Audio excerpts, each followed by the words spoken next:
Jack and the Beanstalk. Once upon a time there was a widow who had a lazy son called Jack. They lived together in a tiny cottage.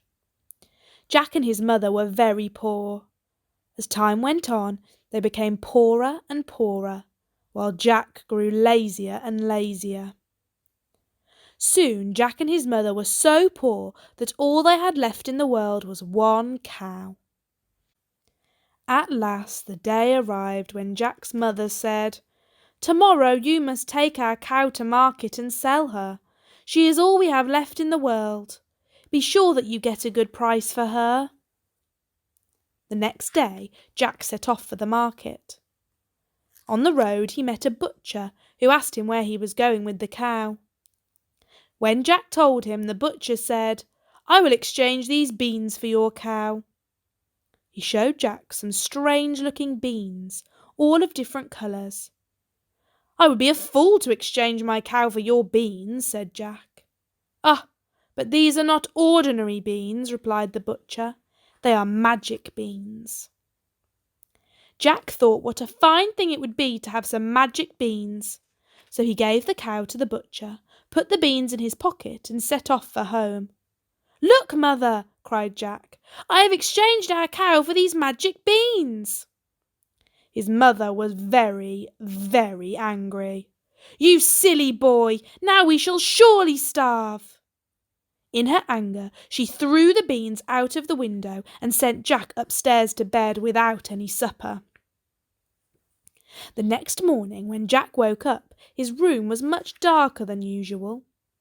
When he looked out of the window, he saw that a huge beanstalk had sprung up during the night from the magic beans that his mother had thrown out of the window.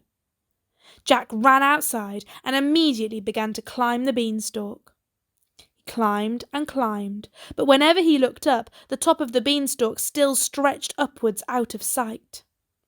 After many hours of climbing, Jack reached the top of the beanstalk and stepped off into a wild, bare country. A long road led away into the distance. Jack set off along the road and soon met a very old woman. "Good morning, Jack," she said. Jack was amazed that the woman knew his name. "I know all about you," she said. "This land belongs to a wicked giant. When you were a baby, the giant stole all your father's belongings. That is why your mother is now so poor. You must try to get your father's wealth back," she continued. "If you are brave, I will try to help you." At that, the old woman disappeared, and Jack went forward along the lonely road. Towards evening, Jack came to a castle. He knocked on the great door, and a woman opened it. "I am tired and hungry," said Jack. "Please, can you give me some supper and a bed for the night?" "Oh, my poor boy," cried the woman. "My husband is a giant, and he eats people. He would be sure to find you and eat you for his supper." Jack felt afraid when he heard this, but he was too tired and hungry to go another step, so he pleaded with the woman to take him in. At last the giant's wife agreed, and she led Jack into her kitchen. Then she set a fine supper for him. Scarcely had he finished eating when the ground was shaken by heavy stamping feet. 3 loud knocks were heard at the door. It was the giant returning home. Jack's heart began to thump. The giant's wife began to shake. She grabbed Jack and pushed him into the oven, which fortunately was cold. Then she went to let her husband in. The giant stomped into the kitchen and sniffed around and roared, "Fee, fi, fo, fum! I smell the blood of an Englishman. Be he alive or be he dead, I'll grind his bones to make my bread." "Nonsense," said the giant's wife. "You are dreaming." And she set an enormous meal on the table before him. As the giant was hungry, he sniffed no more but sat down to eat. Jack peeped at the giant through a crack in the oven door. He was astonished to see how much the giant ate. When the giant had finished his meal, he shouted to his wife, "Bring me my hen!" His wife brought the hen and went off to bed. "Lay!" shouted the giant, whereupon the hen laid a golden egg. "Another!" roared the giant, and the hen laid another. Again and again, in a voice of thunder, the giant shouted, "Lay!" Soon there were 12 golden eggs on the table. Then the giant fell asleep in his chair, and he snored so loudly that the castle shook. As soon as Jack heard the snores of the giant, he crept out of the oven, seized the hen, and tiptoed out of the castle. Then he set off running along the road as fast as he ever could. On and on he ran, until at last he came to the top of the beanstalk. He climbed down quickly and took the wonderful hen to his poor mother. When Jack set the hen on the table and ordered it to lay a golden egg, Jack's mother could not believe her eyes. "Now our worries are over," she said. But after a while, Jack longed for another adventure. He was determined to visit the giant's castle again. He disguised himself so that the giant's wife would not know him. Just as before, Jack climbed the beanstalk and reached the castle towards evening. When the giant's wife opened the door, he said, "I'm hungry and tired. Can I stay for the night?" "You cannot stay here," replied the giant's wife. "The last boy I took in stole my husband's hen." But Jack chatted so pleasantly that eventually the giant's wife let him in. After Jack had eaten a good supper, the giant's wife hid him in a cupboard. No sooner had she done this, when in stomped the giant, roaring, "Fee, fi, fo, fum, I smell the blood of an Englishman. Be he alive or be he dead, I'll grind his bones to make my bread." "Nonsense," said the giant's wife, "you are dreaming." And she set an enormous supper before him. After supper the giant roared, "Fetch me my money bags." His wife bought the bags and went off to bed. The giant emptied all the money onto the table and counted it over and over again before putting it back into the bags. Then he fell asleep. As soon as Jack heard the giant's snores, he crept out of the cupboard and picked up the heavy money bags.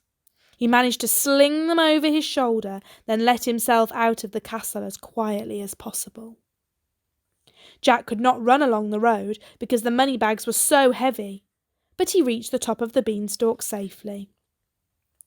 Jack's mother was overjoyed to see him, and when he emptied the money bags on the table, she was astonished. With the money, they built a bigger house and bought new furniture, new clothes and food. Jack and his mother were very contented. But soon Jack began to long for more adventure. He was determined to visit the giant's castle once more. This time Jack used a different disguise. Once again, Jack climbed the beanstalk, followed the same path and arrived at the castle door. The giant's wife did not recognize him, and he begged for a night's lodging. "No, no," she cried, "you cannot come in here. The last 2 boys I took in were thieves. No, no, you cannot come in." Jack begged, and at last the giant's wife took pity on him, let him in, and gave him some supper. Then she hid him in the wash-basket in the corner. Soon the giant came home and roared, "Fee, fi, fo, fum, I smell the blood of an Englishman. Be he alive or be he dead, I'll grind his bones to make my bread." "Nonsense," said the giant's wife. "You are dreaming." And she set an enormous supper before him. After supper the giant shouted, "Bring me my harp." The giant's wife bought a beautiful golden harp and set it on the table before him. Then she went off to bed.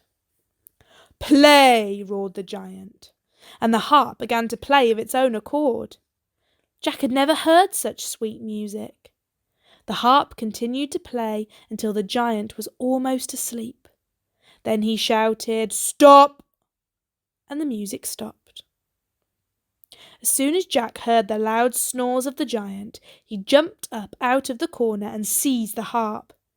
But the harp called out, "Master, master!" The giant woke up in a fury.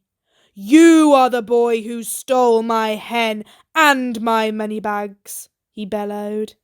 Then he staggered to his feet and set off after Jack. Jack was terrified. He ran for his life towards the beanstalk. Looking over his shoulder, Jack saw the giant striding after him. Then he ran as fast as he had ever run before in his life. Jack reached the top of the beanstalk safely, but the giant was close behind him. He scrambled and slid down the beanstalk, shouting, "Mother, mother, bring me the axe quickly, the giant is coming." Then Jack's mother brought her son the axe.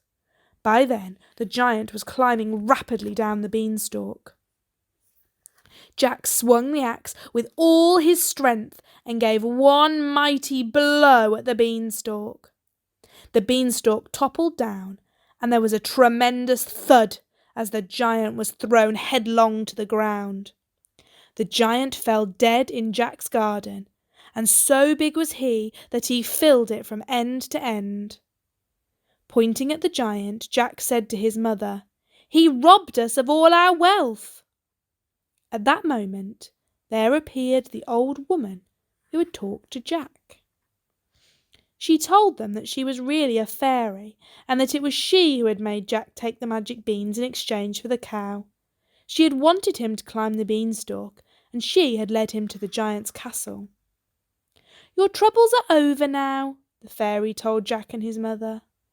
"You will never be poor again, and you will be happy as long as you live." And so it was. Jack and his mother lived happily ever after.